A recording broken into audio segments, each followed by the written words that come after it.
Assalamualaikum warahmatullahi wabarakatuh.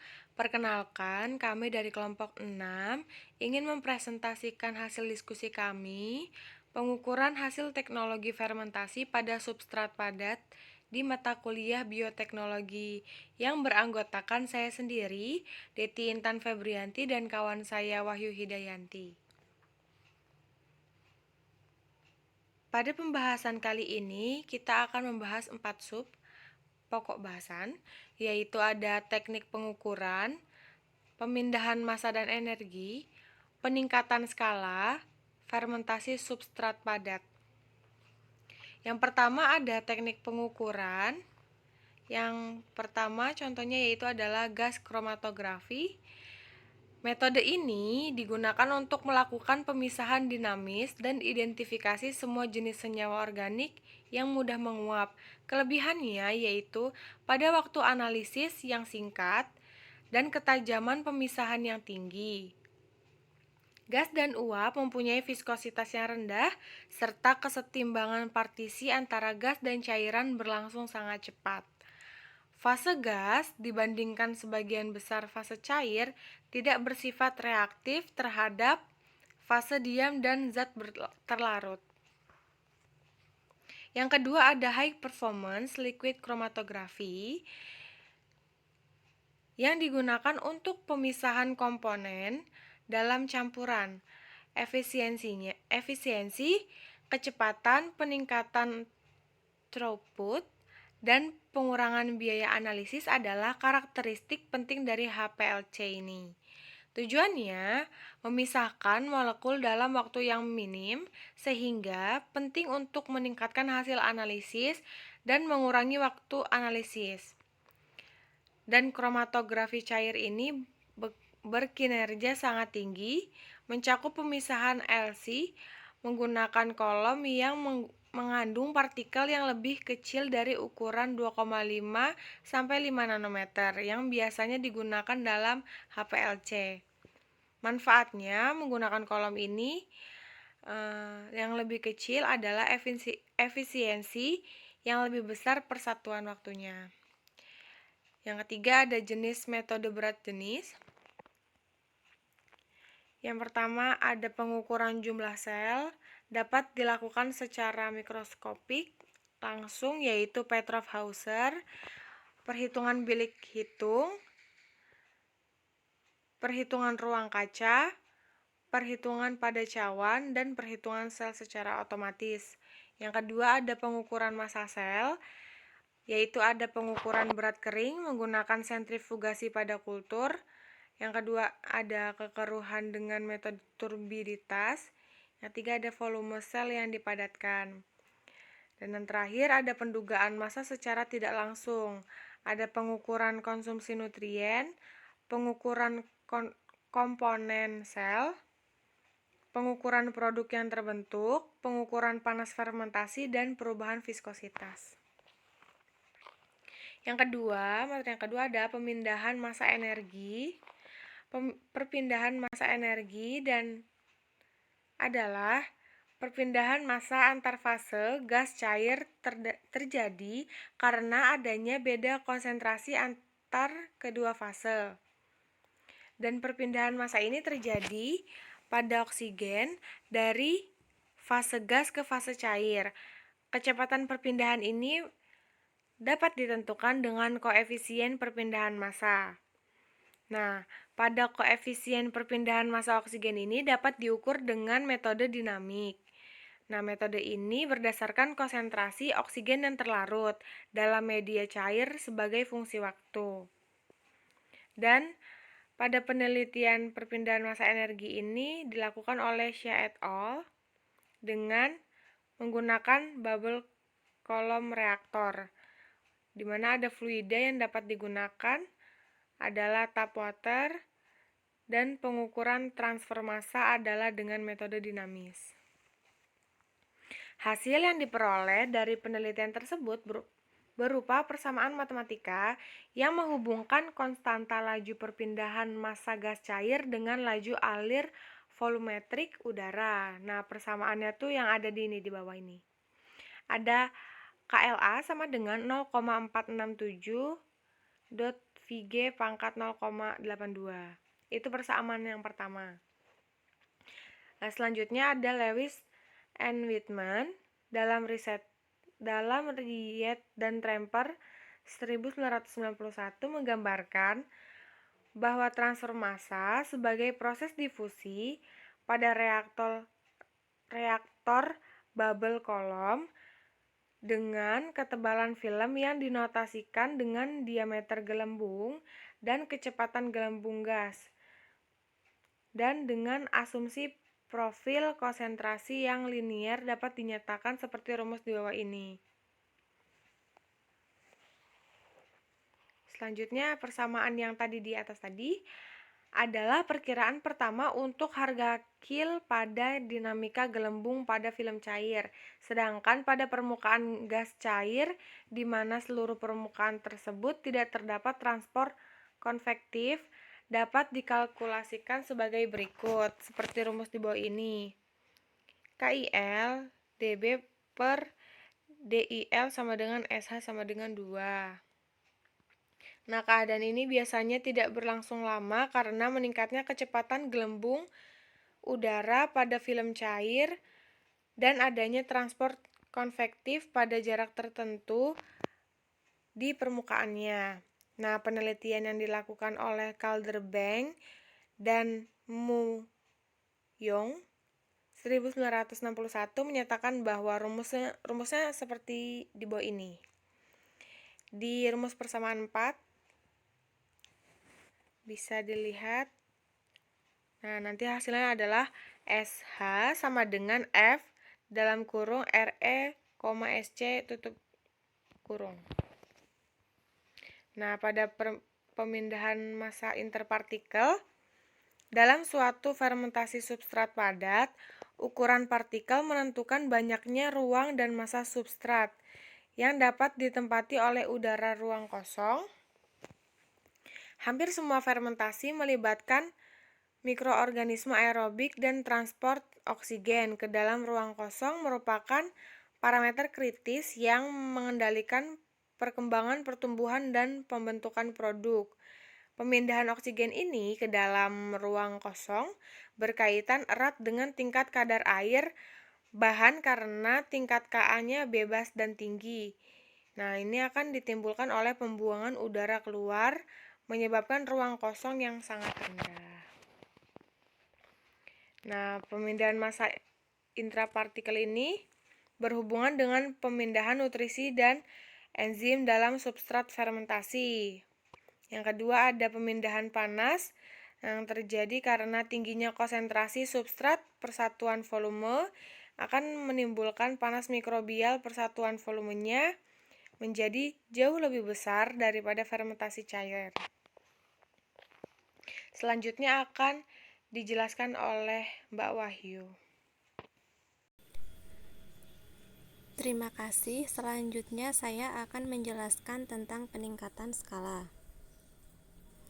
Masuk ke definisinya, peningkatan skala atau skala up merupakan suatu tindakan atau kegiatan yang menggunakan hasil-hasil yang diperoleh dari studi laboratorium untuk merancang dan membangun pabrik skala penuh atau memodifikasi pabrik yang sudah ada. Percobaan pada peningkatan skala merupakan percobaan pada laboratorium ukuran besar yang dirancang untuk bersifat fleksibel bagi penggunaan peralatan dan penyesuaian operasi. Peningkatan skala merupakan salah satu target penelitian sebagai basis untuk perancangan industri. Oleh karena itu, peningkatan skala merupakan kunci penghubung antara laboratorium dan industri. Peningkatan skala ini sangat penting karena masing-masing mikrobial pada skala laboratorium itu sama. Peningkatan skala sangat esensial karena pengadukan dan oksigen lebih mudah ditangani pada fermenter kecil. Pada fermentasi skala laboratorium, digunakan fermenter gelas berukuran 1-5 liter, skala pilot plant 5-5000 liter, dan pada tahap industri digunakan fermenter 5000-50000 liter. Pertimbangan proses peningkatan skala. Yang pertama, jika ukuran fermenter menggunakan skala up, maka perbandingan antara permukaan atau volumenya sama. Yang kedua, tipe reaktor besar, maka volume meningkat memberikan area permukaan yang meluas. Yang ketiga, transfer oksigen kemungkinan akan lebih sukar terjadi.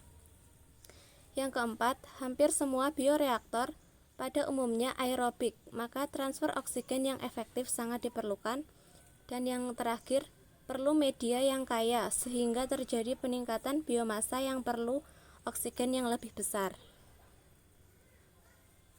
Kajian yang diperlukan. Skala up proses industri merupakan tanggung jawab insinyur dari biokimia karena mereka ahli dalam transfer oksigen, dinamika cairan, pengadukan, dan termodinamika, bekerja sama dengan ahli mikrobiologi industri untuk memastikan semua parameter yang diperlukan sehingga menghasilkan proses fermentasi berlangsung dengan baik. Ahli mikrobiologi industri sangat diperlukan dalam skala up, yaitu berperan untuk meningkatkan strain mikroba yang sangat diaplikasikan pada proses skala besar. Selanjutnya, tahapan dalam peningkatan skala. Yang pertama, mendefinisikan proses yang dibutuhkan untuk membuat produk. Salah satu perangkat yang berguna dalam hal ini adalah pengembangan diagram aliran proses. Diagram ini menunjukkan laju produksi yang diinginkan dan materi yang dibutuhkan pada setiap tahapan proses. Selain itu, kebutuhan peralatan ditunjukkan secara skematis pada diagram. Nah, di bawah ini merupakan contoh diagram pembuatan bioetanol. Pada diagram ditunjukkan mulai tahapan limbah tongkol jagung di pre-treatment dengan NaOH, lalu dihidrolisis dengan HCl, lalu pengaturan suhu dan pH fermentasi, selanjutnya dilakukan penambahan ragi, lalu dilakukan fermentasi, distilasi, menghasilkan etanol, lalu kadar etanolnya dianalisis. Yang kedua, memecahkan masalah yang masih terdapat dalam proses peningkatan skala. Percobaan-percobaan ini dibutuhkan untuk menentukan parameter optimum untuk skala besar dan untuk menentukan desain peralatan yang dimodifikasi. Produk pangan yang ditingkatkan skalanya akan mempunyai karakteristik yang berbeda dengan produk aslinya. Proses peningkatan skala membutuhkan kekuatan analisis dalam menentukan langkah-langkah yang akan dilakukan. Selanjutnya, beberapa analisis tersebut diantaranya adalah analisis terhadap kondisi operasi, kondisi desain, dan proses optimum. Di dalam proses peningkatan skala, mengasumsikan bahwa peningkatan kapasitas produksi berhubungan dengan peralatan yang secara fisik lebih besar dari peralatan produksi yang digunakan sebelumnya. Selanjutnya, materi tentang fermentasi substrat padat. Solid state fermentation merupakan suatu proses di mana substrat yang tidak larut atau substrat padat difermentasikan dengan bantuan mikroorganisme dalam kondisi kekurangan air bebas. Tingkat lebih atas dari fermentasi substrat padat yaitu sebelum air bebas tampak, merupakan fungsi penyerapan atau absorban, dan dengan demikian kadar airnya pada gilirannya tergantung pada jenis substrat yang digunakan. Mikroorganisme yang digunakan pada umumnya adalah fungi yang menghasilkan enzim hidrolitik ekstraseluler yang mampu mendegradasi materi terlarut. Substrat yang paling banyak digunakan dalam fermentasi substrat padat adalah biji-bijian, serealia, kacang-kacangan, sekam gandum, berbagai bahan lain yang berasal dari tanaman dan hewan. Selanjutnya yaitu karakteristiknya. Yang pertama, fermentasi mengikutkan kultur campuran dari mikrobial alami dan bibit inokulum. Yang kedua, memberikan lingkungan yang selektif untuk sejumlah besar jamur berfilamen dan hanya sedikit dari golongan bakteri. Yang ketiga, substrat padat alami memberikan sumber energi karbon kompleks dan sumber nutrisi yang bervariasi. Yang keempat, Pertumbuhan mikrobial dan pembentukan produk terjadi di dekat permukaan substrat padat yang menghubungkan antara substrat padat dengan lingkungan gas di luarnya. Yang terakhir, jamur tumbuh pada substrat padat terfermentasi biasanya merupakan obligat aerob atau memerlukan oksigen. Keuntungan dari fermentasi substrat padat yaitu yang pertama, unit fermentasi yang dipergunakan relatif kecil. Yang kedua, produk yang dihasilkan dalam jumlah besar. Yang ketiga, penambahan air yang relatif sedikit. Yang keempat, tidak memerlukan tangki pembibitan mikroorganisme. Yang kelima, kondisi pertumbuhan jamur sama dengan pertumbuhan habitat alami. Kerugiannya yang pertama, fermentasi dengan pengadukan atau rotasi memerlukan tenaga dan energi yang tinggi. Yang kedua, penambahan air pada awal fermentasi meningkatkan resiko kontaminasi. Yang ketiga, kebutuhan inokulum spora diperlukan dalam jumlah yang besar. Dan yang terakhir, beberapa substrat dari produk pertanian memerlukan perlakuan awal sebelum pemrosesan, misal pemecahan permukaan padatan. Tahapan fermentasi substrat padat. Yang pertama yaitu pre-treatment, biasanya memerlukan perlakuan mekanis, kemis, dan biologis, lalu hidrolisis dari polimer utama, lalu penggunaan dari produk hidrolisis, selanjutnya separasi dan purifikasi produk, dan yang terakhir penggunaan mikroorganisme dapat dalam bentuk monokultur atau jamur pangan, dual kultur, dan kultur campuran atau lebih dari 2 spesies. Berikut merupakan contoh fermentasi substrat padat. Yang pertama yaitu tempe dengan substrat kedelai. Mikroorganisme yang berperan yaitu Rhizopus oryzae. Selanjutnya ada kecap. Substrat yang berperan itu ada kedelai dan mikroorganismenya Aspergillus ventii. Yang ketiga ada tape, substratnya itu singkong atau beras ketan, dan mikroorganisme yang berperan yaitu Saccharomyces cerevisiae. Yang terakhir yaitu terasi, substratnya ikan, tepung, dan sayuran. Mikroorganisme yang berperan yaitu Lactobacillus sp. Sekian yang dapat kelompok kami sampaikan. Banyak kurangnya kami mohon maaf. Wassalamualaikum warahmatullahi wabarakatuh.